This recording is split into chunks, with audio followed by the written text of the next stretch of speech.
protecting you from potential fraud opportunities. This is not a guarantee that your information will not be compromised. This is an increased security measure. Farmers Bank and Trust, member FDIC.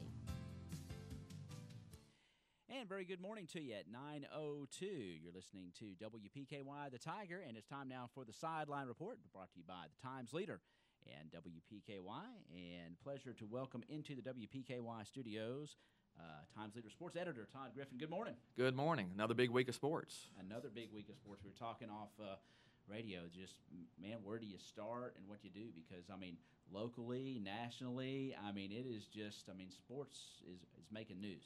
Well, there's so many things going on, but, you know, to me, I think the biggest thing of the last week in sports is that Terry Funk made his return to the wrestling ring over the weekend in the Carolinas with a couple of matches. 73-year-old Terry Funk. That's hard to believe. A big six-man tag match. He teamed with the Rock and Roll Express against a team led by Jerry the King Lawler. I was going to ask you if Jerry the King was back in there. I wish I was there. How good is that Terry Funk, 73, still getting in the ring? Is Lance Russell still around? I don't know about Lance Russell. That's the old days from Channel 7 wrestling. I know. I remember. And do you remember a guy named Gordon Soley? Oh, yeah. And so, I mean, you know, those are just classic wrestling names. Well, the pro wrestling back in the day was the best. I mean, you know, everyone knows Hulk Hogan, but I was always a Randy Savage fan, and without Rowdy Roddy Piper, there would be no Hulk Hogan. So it's just fun. You're exactly right. It is fun, and whether you were watching wrestling at the sort of the regional, local level or the national level, you know, it went up. It was always entertaining and fun. But to be 73 and still climbing into the wrestling ring, I'm sure some of his better moves are in days past. But still, I like to see him go to the top buckle and kind of backflip off. Oh, I don't know. I just don't want those guys to hurt themselves anymore. No, we just lost Bobby the Brain. Yes, that's a big blow. I mean, a lot of those wrestlers don't make it to 73, so more power to Terry Funk. Give more power to him. Big news. But, you know, I'm sure a lot of people are interested in the University of Louisville thing. I tend to want to shy away sometimes from the controversial aspect of sports. I like to, you know, concentrate on the positive and promote the positive, but I think we would be remiss to not at least touch on that a little bit. And, you know, everyone asks my opinion on Rick Pitino and the whole Louisville thing, and I always go back to the same thing, that Rick Pitino never should have left the University of Kentucky. He had a dynasty going there. I think they were going to be in the Final Four virtually every year. He may have won another 3 or 4 or 5 national titles if he had stayed there. He very well could have gone down as the greatest college basketball coach in history. And he still did all right for himself. I mean, he made a lot of money, and, you know, he did well at Louisville, but you just wonder what would have happened if he had stayed at UK. Do you think his demise, at least if we've seen here recently, and is just not being able to? I know he's done some things personally that have been in the media in the past, but it seems like to me that you're not. It's so large. There's a monster created. You're not being able to monitor and maintain control yourself. Well, I think at several colleges, there's probably a booster or somebody behind the scenes somewhere doing something they probably shouldn't, especially when you get to those bigger schools, because, you know, it always comes back to the money. If there's a lot of money involved, then somebody is doing something to try to get even more of that money, and I think you see that not with every college athlete. Certainly a lot of athletes, you know, want the education. Athletics is just a means to get the education. But when you look at those, you know, top 10, top 20 programs, there's just so much money, so much pressure to make more money. It's just tough. I think even if you look at what's come out just the last day or two, I think a lot more schools are going to be mentioned. I don't think this is a Louisville issue. I think it's a lot of college basketball teams. I was going to say this obviously was a long time FBI investigation, and it's not just going to touch University of Louisville. This is going to touch several major probably college programs out there. So that's going to be interesting to see how that shakes out, and it may be shaking out for, you know, several months. But you know, it's one thing to be under NCAA investigation, and they usually take their own sweet time on those things, and a lot of times I don't think they want to find anything wrong.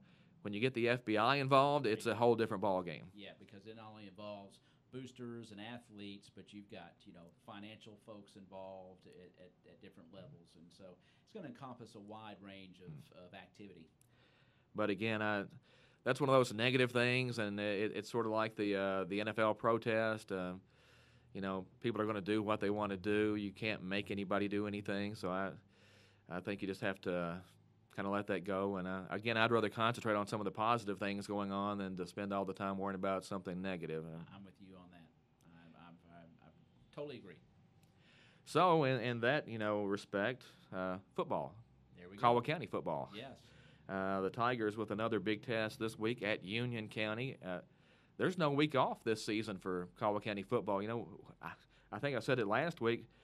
Tiger fans really got spoiled for years there, where the team was showing up and putting 60 points up, and sometimes we were like, we didn't even play well tonight, and we won 63-7. But right. I don't think that's realistic to expect that. And I will say it's been a lot of fun this year. If you're a Tiger football fan, I hope you've made as many games as possible, because it's something every week. And, the last 3 or 4 weeks have been heart stoppers. Yeah, I've got an employee here that really is not a big football fan, has not followed the Tigers, but he said he has had more fun, working here and watching the Tigers, and even getting his parents into it. They were watching the game the other night as we streamed it. He said, man, it's good, exciting stuff, and it is. And I encourage you, if you can't make it, go out to the game and support these young men that are on the field. But if you can't, check out our live stream, because it is a fun thing to be a part of. Well, we have to go to Union County this week, and that's always an interesting trip, and for whatever reason, Caldwell County struggles at times up at Union County. One of those things you can't really figure out. It's just a tough place to go play. It kind of starts, I think, at that junior pro level. Those jamborees and a lot of these kids have faced each other for years, and they get to the high school level. And I think I was reading in your article about the game. They have a bunch. They have 15 seniors, I think, coming back on this team. 15 starters. 15 starters, and they're seniors, right? and a big class of seniors. And I know some of those guys were on the baseball team that Caldwell County has played in the championship game of the regional tournament the last 2 seasons. And the Tigers, the Tigers won both of those. And I think Union County is probably ready for just a little payback between that and the football team at Caldwell has won the last 7 meetings. You have to go back to, I believe, 2010. And Union County won on a field goal up there that night, a late field goal, 16-14. Right. So I think Union County has probably had its fill of losing to Caldwell County in sports. I would say so. And you sort of get a sense that this football team is looking to really do something special Friday night in front of their home crowd. Well, they're 5-0, and when I wrote down my notes, I wrote down there's a lot to like about Union County, because I've got to watch a couple of their games online, and they do a lot of things well. But at the same time, when you look at the stiff schedule Caldwell County has faced, I would probably put Union County toward the bottom of that list. No disrespect to them. Right. It's just been a really tough schedule. And when you look at Union County's schedule, they've played a couple of teams that don't have any wins, another team that has 1 win. I just don't think the schedules match up. I think that's a big advantage Caldwell County has this week. That being said, the Tigers still have to go in and play well, because Union County has a nice-looking quarterback. He can run the ball. He moves well, throws well on the run. If it were me, I would try to keep him in the pocket and make him beat me throwing the football from there. They have a nice running back, number 9. He reminds you of the number 9 from Henderson County that had some big runs. And I saw the Madisonville game and the Crittenden County game that Union County won both of those, and they just tore off big chunks of yards on runs. Yeah. And that's something that Caldwell County's defense really hasn't given up much of this year.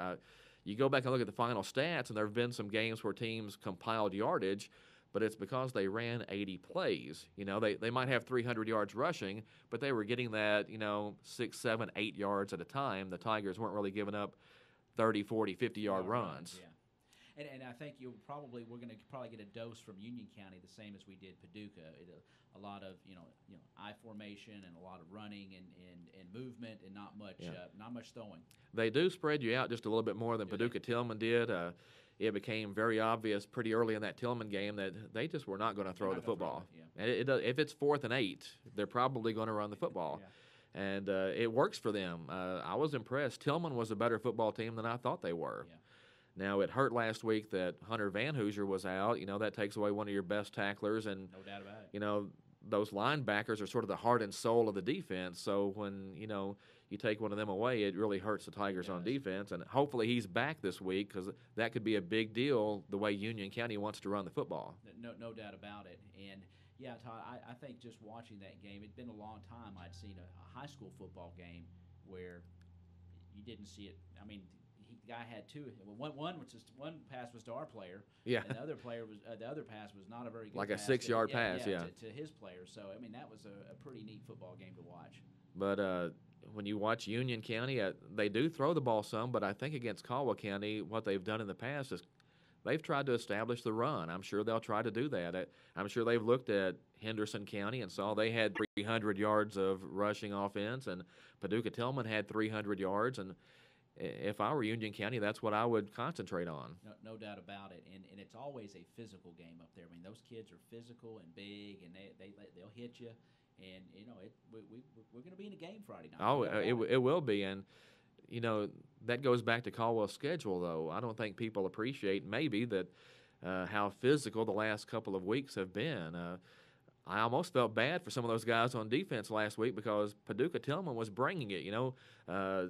They ran downhill most of the night. Those linemen and the backs, they cleared some space and opened up some holes in the running game. Caldwell County did a good job of just hanging in there and giving themselves a chance to win the game at the end. Right, and that's what's been sort of unique about this football season. Every game, it's been something just a little bit different. But Caldwell has stepped up. The players have dug down deep and found a way to get the W. And that's a great thing. And I think just from hearing Coach Barnes, this team is a tight-knit group of guys, and they're willing to do that each and every week out. Well, they just keep playing. That's the thing. It's not perfect every play. A guy will make a mistake here or there, but you can't let those get you down. You have to keep playing. We've seen teams in the past, whether it be or another team that had athletes and some talent, but as soon as something went wrong, everything seemed to snowball and it was downhill. This team seems to shake that off. Yes, they made a mistake, but hey, there's more game left. Let's go play, and that's their attitude, and that's what they end up. They keep themselves in the game. You can go back 2 or 3 times this season. I stood on the sideline over at Hopkinsville, and Hopkinsville has the ball, and they're up a touchdown, and there's 4 minutes to go in the game, and I'm thinking to myself, well, we've played well, but we're just not going to get this one. Right. But, Caldwell scores 2 touchdowns in the final 3 minutes to win it. Up at Henderson, you're looking at Henderson's offense and going, how are the Tigers ever going to stop these guys? Yeah. Well, the defense found a way late, and still amazing to me how they did so, being out there as long as they were to make some stops late. Caldwell County trailed 28-21 going to the fourth quarter, and again, you're like, well, this one might be a tough one to pull out, but the Tigers put up 3 touchdowns in the fourth quarter and won it. Yeah. And then last week, when you saw Paducah-Tillman run the football early, how are we going to stop these guys? Yeah. But the Tigers, again, were able to find a way just to make some stops. You don't have to win the stat sheet. You don't have to have more first downs. You don't have to have more yards or more time of possessions. It's points on the scoreboard, and the Tigers are pretty good in that area. They are, and that's what's been, I think, really unique. I've been sitting up with Bob as he does his stats, and, it'll be a strange statistical game, and you guys see it with your stats too, but yet we've come out with the win. We found that way, whether it was a big play, a couple of key stops, and then, there it is. And so we take advantage of those opportunities as well. The team just comes up with plays when it needs to. Go back to that hook and ladder play last week. The Tigers looked dead in the water. It looked like the game was going to overtime, and I don't think overtime favored Caldwell County the way Tillman ran the football. And sometimes when the field gets short, Caldwell's offense struggles a little bit, in those tight situations. And in overtime, you put the ball on the 10, and good luck to you. And I just think that situation would have favored Paducah-Tillman. I think if I'd been Paducah-Tillman, I would have been more conservative late in the game and tried to get to overtime for that reason. But the Tigers did a good job on that hook and ladder play and got it down close enough to kick the field goal and get out of there with a win. And a big win, especially leading into this week's game. You would like to think that there are 2 more district games remaining and that Caldwell County would be pretty heavily favored in both of those, at Trigg and then here against Fort Campbell. And you'd like to think if you can get Union County, you're really in the driver's seat to win the district championship. to get the number 1 seed for the playoffs. And this season, that comes with home field advantage all the way through the state semifinals if you can keep winning. Yeah, and that. So you're exactly right. This is a bigger game than what people might think. Yeah, it's a district game. They're all big, but this could have implications all the way. Well, I ranked the teams we've played so far, including Union County this week, and to me, Christian County is the best team we've seen. Obviously, that's the only loss for Caldwell County. Right in that game. I've got Hopkinsville second, and I talked last week a little bit about I think people think I'm nuts when we're playing a team that's 1-3 or 1-4, and I'm sitting here talking about how good they are, but I think Hopkinsville is an example of that. They don't have many wins. I think going into last weekend, though, the teams they had lost to were 19-1 combined, and the one loss was Caldwell County's loss to Christian County, so that's how tough their schedule has been. I've got Tillman third on that list. Henderson County is right behind them, just ahead of Graves County. I think we caught Graves County at a good time. Their quarterback was gone. The starting quarterback was gone when we played them. He's back now, so you could probably maybe leap Graves over Henderson, in that. And then I've got Union County 6th and Crittenden County 7th. And again, no disrespect to Union County, the other teams are just that good. There's not much difference in those 6 or 7 teams. We talked, I think, some last week, too, about how difficult the schedule was and how sometimes that can, be detrimental if you have a team that's maybe young or inexperienced. But I really think with the team Caldwell has this year, with good leadership on the team, a lot of playmakers, I think that tough schedule has helped. And to be sitting here 5-1 is really a credit to those guys, too. No doubt. And I don't think anybody would have thought that we would be there right now and easily could be 6-0. Do you get a sense, and I get a sense, I went down to watch the McCracken-Paducah-Tillman game that night, and a lot of our defense was down there. And just watching Paducah-Tillman, it seemed like, with their new coach, with Coach Duncan there, they were better. But it seems overall that our district seems to be a little bit stronger this year than last year, and just by comparison, I think. I think it is, and I think going into the season, I thought the opposite was going to be true. I knew Union County would be improved this year. I really didn't know where to put Caldwell County going into the season, with a new quarterback and a new offensive line. Yeah, I didn't know how much they would struggle on offense. So Caldwell County has come a long way since the first of the year. Tillman has come a long way. You see Trigg and Fort Campbell getting better. So a lot of those games that I put in the should-win column early in the year might not necessarily end up being in the should win, but you'd like to think if the Tigers go and take care of business, they have a good chance in those games. And Purdue Field isn't sometimes the easiest place to go. Yes, we've had some success back, over there, in the last few years, no doubt about it. But, they seem to have a little bit renewed vigor. And, of course, that's always a competitive game. They want to beat Caldwell County. You say what you want to. It's a big rivalry. Oh, absolutely. I say that Caldwell Trigg is one of the best-kept secrets in Western Kentucky. No doubt. Nobody thinks of that as a big rivalry, but, look at the soccer game the other night. That game was crazy. Caldwell County won it 3-2, and that was a big win for those guys. Huge win. But, it was a little chippy, and we're getting there. Trigg's head coach ended up getting booted out of the game, so that was a wild night. Yeah. And we've got a lot of great stuff to talk about with our soccer teams as well coming up in our report. Let's take a quick break. It's about 20 minutes past 9 o'clock, and you're listening to the Sideline Report, brought to you by the Times leader, Todd Griffin, here at the WPKY studios. We are talking Tiger sports, among other things, and we hope you're enjoying it, and we'll be back in just a few minutes. You're listening to the Sideline Report on WPKY The Tiger. Hello, this is Keisha Fulcher, CEO for Community Medical Clinic, located at 310 Hawthorne Street in Princeton. Community Medical Clinic's goal is to provide access to excellent health care services that are both convenient and affordable. Community Medical Clinic is taking new patients every day, and walk-ins are welcome. The clinic is open Monday through Friday, 8 a.m. to 6 p.m. to serve you and your family members of all ages. Patients are welcome with all insurances or with no insurance. Not able to come into the Princeton location? Then we have 2 other clinics. Our new downtown location in Hopkinsville at 1102 South Virginia Street and Fort Campbell Boulevard in Oak Grove. Community Medical Clinic, providing health care services at your convenience at no extra cost. Here at McGregor Group Heating and Air, we are so proud to be a part of this community. We want to thank you for the opportunity to serve you for all of your heating and air needs. McGregor Group Heating and Air specializes in residential, new construction, and light commercial installations, also servicing most makes and models. We offer fast service with polite and friendly staff. We provide our customers with a peace of mind by offering the best warranties in the industry, along with high-quality products. McGregor Group Heating and Air is located at 960 Varmint Trace here in Princeton. Give us a call today at 270-896-5044. We're the company that you can take comfort in. And we are back here at 9:22. You're listening to the Sideline Report, brought to you by the Times leader, Todd Griffin, in the WPKY studios. And we were talking, Tiger football coming up, and what else? Where are we going?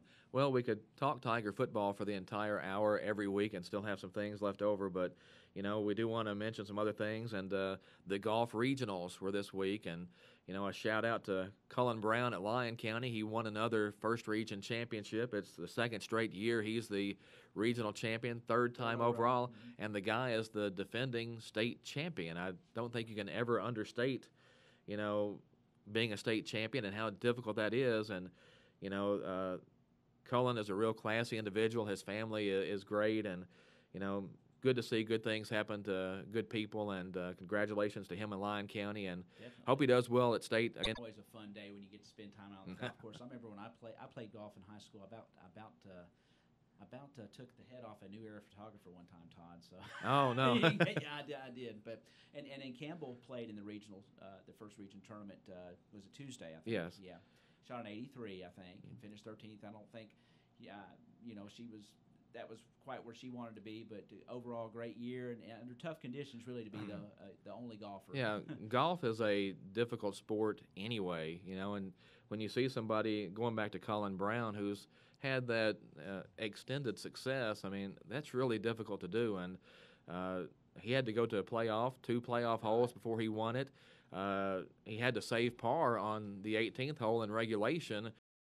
Incredible shot from almost the bushes over a 10 to within a couple of feet on the green just to get into the playoffs. So I've gotten to watch him play a few times, especially out here, and the game some of these kids play is not the same golf game that I play.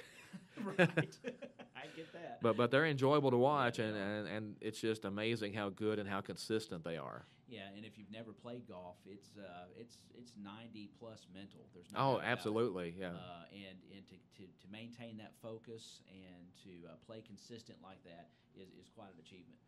And moving on from golf to soccer, the district pairings have been announced, which with a 3-team district, it doesn't really leave you much of a district tournament anymore. But the first night is going to be that Monday, October 9th, with a boys semifinal and a girls semifinal. The girls play first at 5:30, and then the championship games are Thursday, October 12th. Caldwell County's girls are the number 1 seed, so they will be in that championship game, which it seems weird to earn a bye straight to the championship, but the best thing about that is you're in the regional tournament. Automatically. Yeah, you don't even have to win a game in the district to get to the regional tournament. On the boys side, Madisonville is the number 1 seed, so the Maroons are going to the regional tournament. Caldwell County's boys are going to have to beat Hopkins County Central on Monday, the 9th of October, to get to that championship game. But the Tigers are showing some promise here lately. They've won their last 2, and again, that win over Trigg County was big for them just from, I think Coach Schaefer said a maturity standpoint, and it was to get in a physical contest. Can both sides are a little chirpy out there, and keep your head about you and go ahead and finish the game. And the Tigers twice lost leads. They were up 1-0, and Trigg came back to tie it. The Tigers are up 2-1, and Trigg tied it. And at that point, I'm thinking, well, maybe we're just going to see a 2-2 draw tonight. But the Tigers got a late goal and were able to get out of there with a win. Yeah, and some key senior leadership seems like Ryan Frisch, I think, had his first goal. He's a senior. And I think Jinhan Zing, Zing had one, and then Mitchell got another one. So there you go. So that's good. They've really relied on Mitchell Scott a lot this year for their goals. It's, I've talked about it with Coach Alan Schaefer, and he's like, a lot of times if Mitchell doesn't score, we don't score. So it's good to see other guys be able to step up, put the ball in the net, and take some pressure off, and that's going to open Mitchell up even more to maybe score a few more goals. It will, and it's also in my mind, when everybody gets involved, it just anytime that you play as a team and can assist another player that hasn't scored, it's just good for your next contest, I think. So moving forward, it's going to be interesting to see how the Tigers do. The Tigers go to Todd County Central tonight, and the Rebels have struggled a little bit this season. I think they only have one win. So maybe that's a place where the Tigers can go get another victory. That would be their third straight. That's straight one, yeah. It's a nice little winning streak. You start going, and the postseason's approaching pretty quickly. Now is the time you want to get those wins, build some momentum, and carry that momentum into the postseason. No doubt about it. And good luck to those guys as they travel over there tonight. And hopefully they can get that win and gain some confidence and take that on into district play. And a big home game tonight for Caldwell County's girls at Butler Stadium. University Heights Academy is coming over. UHA beat the Tigers in a very close match in the All-A Classic earlier this year. I think they're only playing varsity tonight. I think it's at 6 o'clock. That's correct. Yep. You can hear it here or stream it. Right, that game time kind of bounced around a little bit. I think in the paper I put 5:45, but I think I've decided in the past I'd rather say the game's at 5:45 and it be at 6 there you go. than to say it's 6 and it be at 5:45. I feel bad. I said it was at 7. So Oh, my promo, well, it's difficult sometimes to keep up with. The district tournament this year was supposed to be at Dawson Springs, but Dawson Springs couldn't field teams, so it got bumped over to Hopkins County Central. So one thing I've learned with high school sports and just local sports in general, you have to be flexible sometimes and always check, because sometimes the varsity game gets moved first, sometimes it's played last. Some teams don't have a lot of players, so they need to play the JV second so that they don't wear everybody out in the junior varsity contest before the varsity match. And you see that with soccer a lot, I think. And appreciate Miss Farmer and Coach Barnes, too. They do a pretty good job about getting that information. Oh, absolutely. And, of course, I rely on my times leader's schedule at the beginning of the week and appreciate that, too. Your schedule's pretty close. That's exactly what I go by each week to set my schedule. Now, sometimes people will ask me, how do you decide which game to go to? And typically the decision is made on what logistically can I do to get to the most sports. It doesn't do me any good to drive an hour to go to whatever game when there are 3 games locally. If volleyball and girls soccer and in the past golf were at home, well, it makes more sense to me, even though the away match might be the quote-unquote bigger game, bigger game, yeah. But it makes more sense to be able to go get pictures at golf, go get pictures at volleyball, go get pictures at whatever else is at home, than to go cover one match and spend, I could spend 5 hours covering one match or 4 hours covering 3. So logistically, it makes more sense, at least to me, to do the home matches. You've been in this game long enough where you've got a good network of folks that help you. Well, at least you watch Twitter and have folks that can get you information you need if you can't be there on site. Well, that's the good thing about social media now, is you can share everything. And in the past, it was more difficult. I remember when I started, it was, if somebody wasn't at home or at work, it was hard to get a hold of them because there was no phone around. But now everybody's got a phone. Everybody's a lot of people are on Twitter. Everybody's on Facebook. Tweeting and everything else, it's a lot different than 30 years ago when we were doing the radio thing back then. Definitely. But it's great. I love it when people go to whatever it is, middle school football or middle school basketball or whatever match, and or throwing out what the scores are. Send you the score so you can kind of keep up with it, because the one thing I wish we had at the newspaper was a larger staff. Well, I think everybody's in that boat. What you're talking about. But we don't. And I'm always asked, how do we go about getting something in the paper? Well, just email one of us. You can go to our website at timesleader.net. Everybody's email is on there. My email is at the top of the sports page. Sometimes it gets lost. I don't think anybody looks up there. But if you have something you want in the paper, just send us the information. Yeah. Back in the day, when I first started at the newspaper, we went out and took a lot more pictures, just because not everybody was able to take, a picture that would look good in the paper. Not everybody had a digital camera. Right. Yeah. But now you can sometimes use your phone. Good quality stuff. Yes, if it's just you can take whatever picture you want, set it up however you want. you can text that to us or email it to us, send us some information, and we'd be glad to get it in the paper. We're not trying to keep anything out of the paper. We want more things in the paper. Sometimes you're just limited by, the staff, your resources, and, just not knowing. And there's a time factor, Time factor. That's one thing that was made pretty evident to me pretty quickly when I went from radio to newspaper. Is in radio you can kind of do things on your own time a little bit more than you can in the newspaper. In the newspaper, our newspaper is coming out Wednesday and Saturday. If I get behind, I can't say let's push it back a day. One way or another, it's getting printed on Wednesday morning and Saturday morning. So that took a little getting used to for me to make sure that, hey, one way or another, I've got to get. Speaking of that, now while we're on that, and folks are listening out there, what are your deadlines on getting stuff in? I mean, that's important for people to know if they wanted to get it in Wednesday or Saturday. Well, if someone has something they want in Wednesday's paper, we would like to have it, around noon or early afternoon Monday. Okay. So you can make plans for it. Yeah, shuffle and put where you're going to put it, I guess.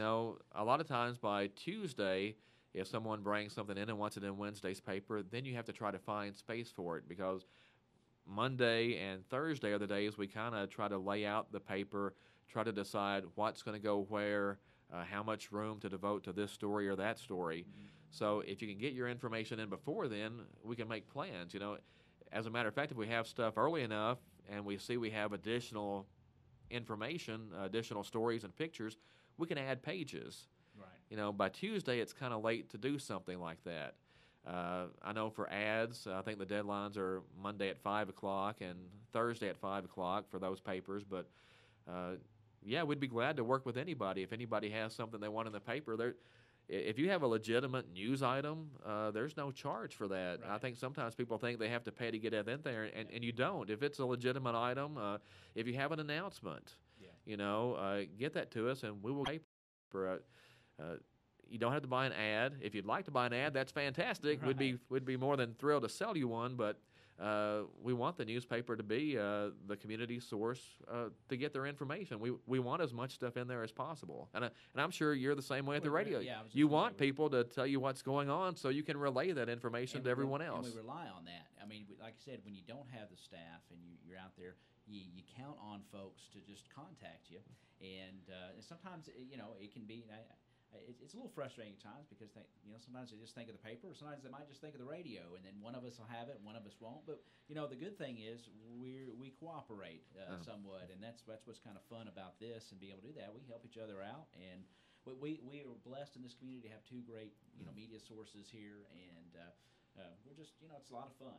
But if you're planning an event, I would encourage you to turn that information into the radio station. Sure. Turn it into the newspaper.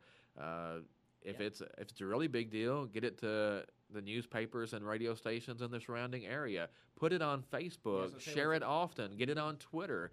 Yeah. Get all that stuff out there. Don't miss any of those opportunities. I think a lot of people think anymore that, Facebook is where I get my information, and that's great, but Facebook doesn't leave a lot for the scrapbook. The newspaper does. That's why I like running pictures and big pictures in the newspaper, because people can cut those out and they can have them forever. And you scroll right through it and it's gone for the most part. Absolutely. Twitter is great, Facebook is great, but I think there's still a place for the local newspaper too. Hey, there's no doubt about that. Man, sports, and more sports. It's just that time of year, isn't it? It is, and it's going to get even better. The volleyball team, we mentioned last week how strong they are. They've taken some losses lately, but that's not necessarily a bad thing, right? Because the teams they played Apollo at the Cab Gym Saturday morning. That's the top-ranked team in the 3rd region. Lost to them, but it was a great match. Yeah. All 4 sets were close. Cole had a chance to win the first set, had a chance to win the second set. Just kind of let those get away, but those are great learning experiences, and they will be a better team because of that. Sometimes we worry too much about a team's record, And I don't think the record is as important as how you've prepared yourself or how you've bettered yourself during the season. I agree. And I think I've been watching. I don't know how strong this Massac, Illinois team Oh, was, they're but pretty good. I think they're pretty strong. Their because I've record been was watching. 21-4, Yeah. best I could determine. So that's a And pretty they good played team. them tough. They played them. I mean, they barely lost all those matches. You know, they 3-0, but And I think the third set was 30-28. Yeah. So, Yeah. so those are some really tight matches. Again, those are good for you. Sometimes if you just win, that's fun. We all enjoy winning. You know, we all want to win every time out. But I think you take those losses, and those are where you can really go back in and see where do we need to get better. Why did we lose this game, and what can we do to avoid a similar situation in the future? That's right, and they have some pretty solid senior leadership too on that volleyball team. I know Carly Peak, Taylor Whalen, just the two of them, yeah, but that's, Carly Peak is as good a volleyball player as we've seen come through here. Yeah. I hope she has some good college offers because she's a phenomenal athlete.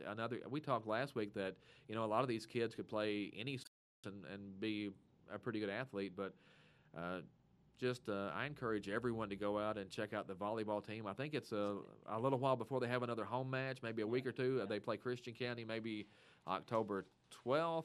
I'm trying to think. I'm going to look at your schedule here, but I know I don't know if you've got it out that far, but you've got to the 10th. Oh, well. High school volleyball, that's the 10th. The 10th. Yeah, Lady Tigers host Christian County, and that's at 5:30. But yeah, it was fun. A couple weeks. Well, I guess the Madisonville.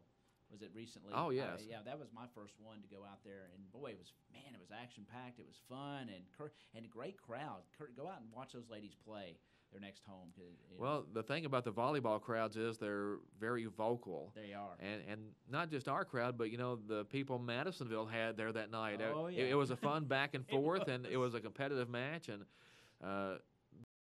so I could see at Caldwell County.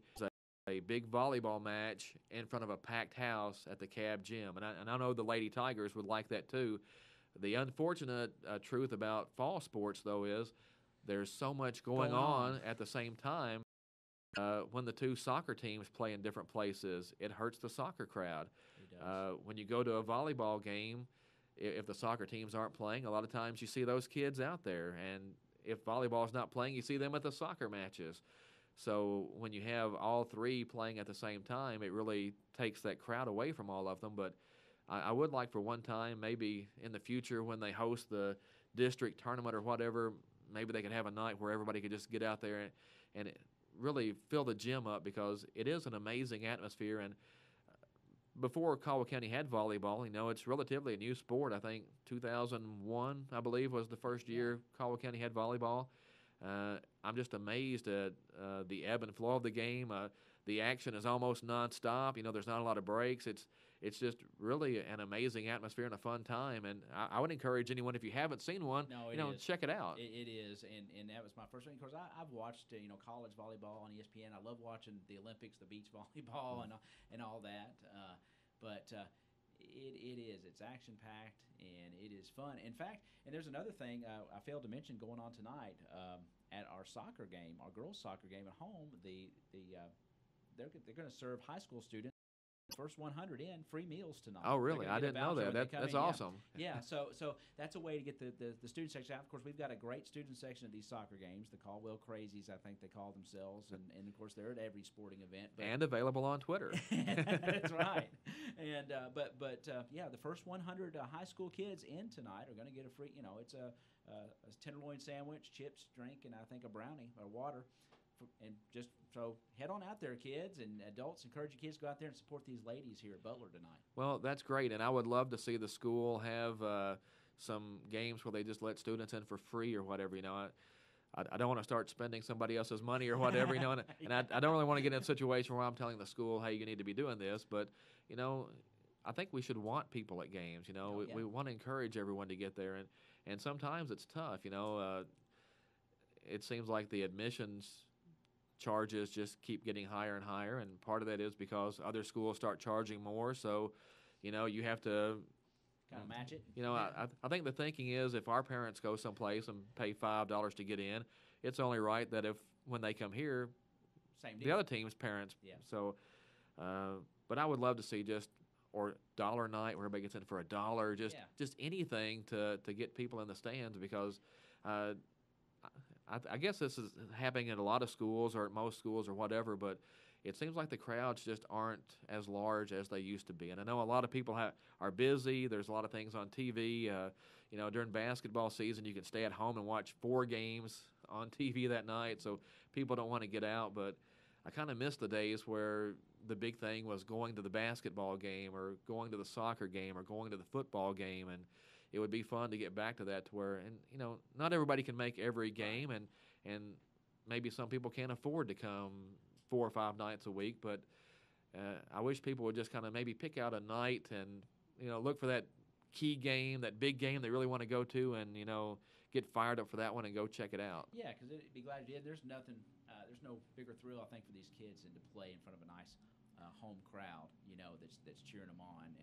It gives there's no doubt about it. Just gives you a little extra oomph, Oh, absolutely. Look at the football crowds we've drawn over the past few years, and I think a lot of that is because Caldwell County plays a fun brand of football. Yes. I think we've talked about this before too, that I'm kind of old school. I don't care if it's 83-82 or 3-2. I just want to win. But I think when you throw the ball around a little bit, and we have had some players that were big-time college recruits, and people came out to see those, and it's fun. And it's fun when you look up on Friday night and see a big crowd at Tiger Stadium. It's even more fun when you go on the road and look up behind the Tiger bench, and there's a bigger crowd behind the Tigers than there is for the home side. And we see that. I mean, that's a huge advantage. I even think back to the 1998 team that won the state championship. We went up to Bullitt East, and Bullitt East was all fired up for that game. They had their light show and their lasers and their music and their smoke and everything. Yes. But it had to be a little bit demoralizing to their team when they took the field and realized there are more Caldwell County fans on the other sideline than there are Bullitt East fans on our sideline. And that's just a huge advantage for the visiting team when you make it a home game on the other team's turf. Yeah, no doubt about it. And I wasn't at that game, but I remember the DeSales game, cold night several years ago, and it was almost the same way. Now, DeSales had a pretty good crowd, but boy, for a cold night, going almost to Louisville. Yeah, and to have that kind of crowd. Man, it's special. It is special. Well, that kind of leads me into my next thing, and that's some streaks that we have going on these football games. And this week will be, Lord willing, my 357th straight That's football game. Man. And the crazy thing is, I don't lead the list. Yeah. Philip and Pam Phelps are out in front of me. They have seen 365 straight Caldwell County football games. That's an entire year of going to a football game every day. Yeah, that's a year of your life. And I believe that they've also been to every scrimmage during that time. I think that goes back, their streak goes back to the first game of the 86 season. Mine goes back to the last game of the 86 season. And I may have missed a scrimmage or two in there somewhere. I can't attest to some of those early games. I think I've seen most of them, the vast majority. But I'm at 356, and Gary Goodacre, who keeps stats for us, is at 242. I think he started keeping stats either in 97 or 98. I know he was on the sideline during that 98 season. So those are incredible runs. And I'm not sure any of us ever sat down and said, hey, let's go to 300 football games in a row. And I know Twyman Boren, when he was at the radio station, was well past 300. He may have been approaching 400. But to have all these streaks going at the same time, and I'm sure there are other people out there that, they may not have the streak going, but, they're there just about every week, whether the Tigers play at home or at Trigg County or at Union County or at Greene County or at North Hardin. Yeah. You look up in the stands and those people are They're there. And some of them don't have a tie to the football program other than they just love they it. may have played back in the day. Maybe they had a kid on the team 20 years ago. They just love the football team, so they pack up and go wherever the football game is, and that's awesome. It is, and it's hard. It's just hard not to associate Caldwell County Tiger football and Philip Phillips. Absolutely. You remember the Druthers days and how many of those kids they fed and everybody hanging out there, after the game, and it's just synonymous. Really. Well, Coach Al Giordano was Yeah. famous for having the stack of Druthers coupons. Heck yeah. And anytime you did anything, he'd pull one of those out and say, "Here, lunch is on me," and you'd have you'd get a chicken dinner coupon from Coach G. Heck yeah, man. And I mean, that's good stuff. And those were the days. I love that. Those were the days. You know, that was our era. You know, that's when we were back there. And but tremendous. Those are some pretty incredible streaks, no doubt about it. Yeah, that's you know, hope to keep those going as long as possible. Yeah. Congratulations. That's awesome. Again, it's not something that I don't think any of us started out saying, "Hey, let's do that," but it just, I think I've worked most of those games. I think it's all pretty much work. The first game of the string was the Mayfield game my senior year in high school, which was, 86, 87, the 86 season. I graduated in 87 in the spring, and everything past that, I think I was either at for the radio station or at for the newspaper. Yeah, I mean, I'm pretty sure I know that. Did you start calling those games? Were you actually on the field at the radio station, or were you had to be, I guess, at the field? Yeah, I think I helped those first couple of games. And then you end up announcing them. I think when I was in high school, I'm trying to think exactly when I started at the radio station.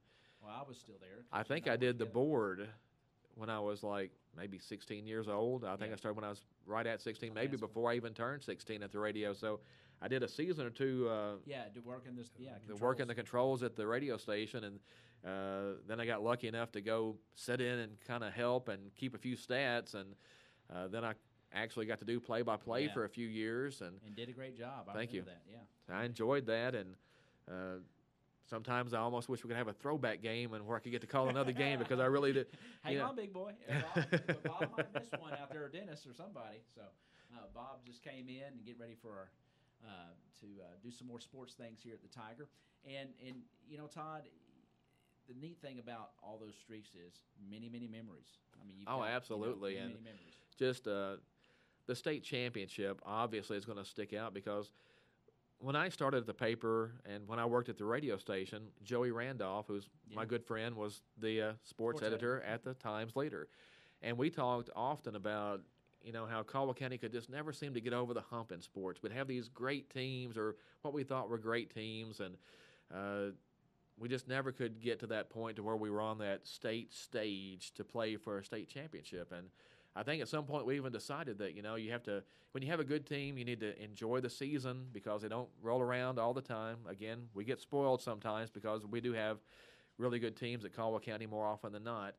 But you just can't go in. If you expect to win the region or expect to win the state and then you lose and don't win that and it's a disappointment, that's probably the wrong way to look at it. So we just decided that, we're going to enjoy the games, enjoy sports because that's who we were.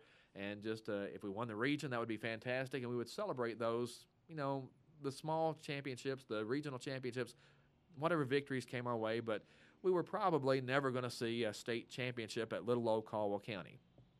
Well, lo and behold, the softball program gets good. The softball program goes to state in 98. At the time, I remember looking at that bracket, and we opened with Greenwood, and I was like, well, we played them in a tournament and beat them. Maybe we can win that game, and at least we won't go 0-2 at state. That would be awesome. Well, they not only won that game, they won a lot of games after that. They made it to the final round and were state runners-up. Yeah. And that was fantastic. Owensboro Catholic beat them twice, the only team at state to beat them that year. And those teams were really close, and both games went Owensboro Catholic's way. Mm-hmm. So I thought, well, I got to see a state runner-up. That's probably the best I see. Little old Caldwell County went to the state tournament and came back state runner-up. That's the greatest thing ever, especially, I'm a Caldwell County grad, that just super. Well, that fall, the football team is pretty good. Again, I'd say so. Again, expected to have a good season, but you never know. All it takes till you get to the playoffs, one bad night. The 97 team I thought was really good. Just had a couple of plays go against them at Owensboro Catholic in the playoffs, and boom, you have the lead, and the next thing you know, you've lost, and you're like, what happened? And that seemed to happen. So close. Yeah, so close. You're like, we just can't get over it. So 98 showed up. Well, we start winning. We get to the playoffs, go to Bullitt East, win that game. You're in the state championship, and it's like, well, wow, one calendar year, another state championship game. everyone was writing Caldwell County off. The Litkin House, I think, said a 25 or 26-point underdog to Danville. Yeah. We're like, well, yes, but we're coming back with a state runner-up trophy. No matter what happens, we have that state runner-up trophy in our trophy case. Well, Caldwell County went up there and won that game 38-28. So I think the most stunned person in the place was me, not because I didn't think Caldwell County could win, but just for all those times we had talked about, hey, little old Caldwell County is never going to be able to compete on the state stage, and Caldwell County won. Yeah. So it took a moment and just to see how gratifying it was to everybody else. I mean, that was a pretty big deal. I mean, you just see parents and players and coaches, and so. Were you with the paper then? Yes. Okay. So you get a little greedy, you know. Yeah. Once you see that, you start thinking, well, I want this for everybody. Exactly. You know, I would love to see Coach Barnes get his state championship, but that 2012 game still is a heartbreaker. Yeah, that's what I'm saying. Even over there, it was a heartbreaker. What a crowd! What a day! I mean, it was just set up, you know. And they're at the last, you know, what happened. You know, we, you know, had a couple great drives, but man, what a feeling of community, because it felt like the whole town, the whole county was over there. Yeah, I don't know if anybody was left in Princeton that day because I think everybody was at the game. And I know it was the same way in '98. It was similar. I mean, I know everybody. I was here having to work. I was working in a finance company then, and it was like a ghost town. Yeah. You know, and I was just sitting on the radio, and no cars on 62. But those are fun. It's almost like Hoosiers. Exactly. You know, when the whole town packs up and everybody jumps in a car and takes off. Yeah. Yes. Yeah. And everybody knows that Caldwell County is there. Absolutely. When that happens. So those are fun, and you just again, we get spoiled sometimes because we do have success, and you don't want to ever get to a situation where it's just not enough. You know, I think going into a season saying, well, state championship or bust, that's the wrong way to ever look at it. And too much good comes out of sports sometimes to just you don't pick up those. By the time you get to high school, if you haven't picked up on the fundamentals, if you're a high school coach and you're having to work on those things, then you're behind the good teams at that point, because those are things that need to be learned when you're young. That's no doubt about it. Man, lots of stuff here that we've touched on. You've got your page of notes there. What have we missed anything? I was going to kind of come back to football as we always do, but I want to make sure you didn't miss anything on your notes as we get to the top of the just hour. had some record watch things that I would like to get out of. When Oliver Parker had 192 yards receiving up at Henderson County, that ties for second all time in a single game, and he did that on 3 catches, all for touchdowns. Tez Civils holds the record. I think he had 244 yards receiving in that crazy game at Callaway County, the 80-62 game. Where Sindelar put up, I don't know, 500 yards. Oh, yeah, 550 yards, something crazy. I think Caldwell had 800 yards of offense that night, so we may never see that again. But, again, I think that kind of got lost in the shuffle, just where that placed on the single-game list. I knew it had to be up there. I had no idea where. And, you know, we're still waiting to see Hunter Van Hoosier creep up that career tackles list a little bit. Trevor Davis leads that with 389 career stops. Cole Webster had 361. Hunter is at 354, so that's going to be interesting. Dylan Gray is actually 15th on that list with 270, and a couple other players are getting close to that top 15, so, you know, another week or two, maybe we can see a new record holder there as well, and those are always fun things to keep an eye on. They are, and you do a great job of that, and watching those stats and seeing where everybody is climbing the ladder with those. So as we turn back and get toward the top of the hour, we'll come back. Of course, we've got our soccer game tonight. We encourage all our students to go out there. First 100 in the gate, going to get a coupon for a meal. So go cheer on our Lady Tigers tonight at home at Butler Stadium. Our boys are on the road at Todd County Central. We wish them well. And our volleyball team is on the road as well tonight, I think. So at Hopkinsville, I think, At Hopkinsville. So wish everybody well tonight in the sports endeavor. And let's talk about Friday night here. Going to Union County, just looking at the picks in the paper from all you guys. And of course, the matchup, you, Gary, Chris, and Chip have Caldwell. And that's probably, I would think, looking at it on paper, that's probably the right pick. And what do you expect to see this week? Well, I think Union County is going to be a very good football team, but I don't think they have the overall athletes or the quickness that, say, Paducah Tillman has. Or the Christian counties. Absolutely. I do like the way Union County plays. They're 5-0 for a reason, and they've got some athletes. They're big up front. I do think there are some opportunities for Caldwell County to be able to throw the ball a little bit. So maybe we should have all picked more points this week. I don't know, but it's going to be tough. I think when you look at the two teams, I think Caldwell County is the better football team, but that doesn't mean they're going to win the football game. You have to go up there with the right attitude. We've talked before about trying to play a clean game. If you don't make mistakes, I like the Tigers' chances. And I think we're going to find out a lot about the district this week, because not just Caldwell and Union, but Trigg County plays Paducah Tillman. Right. So we're going to see how Trigg performs in that game and see exactly how, you can't compare scores exactly, but I do know Paducah Tillman is a really physical football team, and that they're just going to get better at that with Coach Steve Duncan there now. They're going to be physical. They're going to run the football. They're not going to try to trick you. I mean, this is what we do, and they'll get better at it. And that program, I would say it's at least up and coming with Coach Duncan there, and the type of athletes that they have over there in that area, no doubt about it. It would be fun for a Caldwell County standpoint, though, to have a nice, boring 3 or 4 touchdown win this week. So running clock sounds good too. When you have to travel, it really has been a heart stopper the last couple of games. But at the same time, it's been a lot of fun, and I think this week will be a lot of fun too. It's going to be a competitive football game. Like we said, Union County has looked forward to this game, I think, probably all season. The Braves want to be one of those top 2 teams in the district. I'm sure they'd like to win the championship. Since the last realignment, it's been Caldwell County number 1, Paducah Tillman number 2 in the district every season. I think Union County would like nothing better than to crash that party, and I think we'll see a fired-up Union County team come out, and it may be kind of like when Caldwell went to Crittenden County. Crittenden County jumped out to that 14-3 lead. They did. The Tigers kind of had to weather that storm and settle down a little bit, but once Caldwell started playing, I think they were the better football team, and maybe that's what we'll see this week too. Okay. Well, awesome, man. We've already got this hour gone. It's great. A couple of fans been texting me. Dennis Stevens was listening this morning. Awesome. Appreciated the show, and several others. So we appreciate those folks listening in and watching us on the stream. This is something that we're going to do. We've joined forces with the Times leader and Todd and his sports coverage, and Todd has graciously volunteered to come in here and get us up to date on Tiger sports. We're going to try to cover everything during the week and look ahead, of course, and have some different twists on some things as well. And maybe our pro wrestling report will be a little more in depth next week. Yeah, we want to report on how Terry, the boy does at 73 years old and what his status is.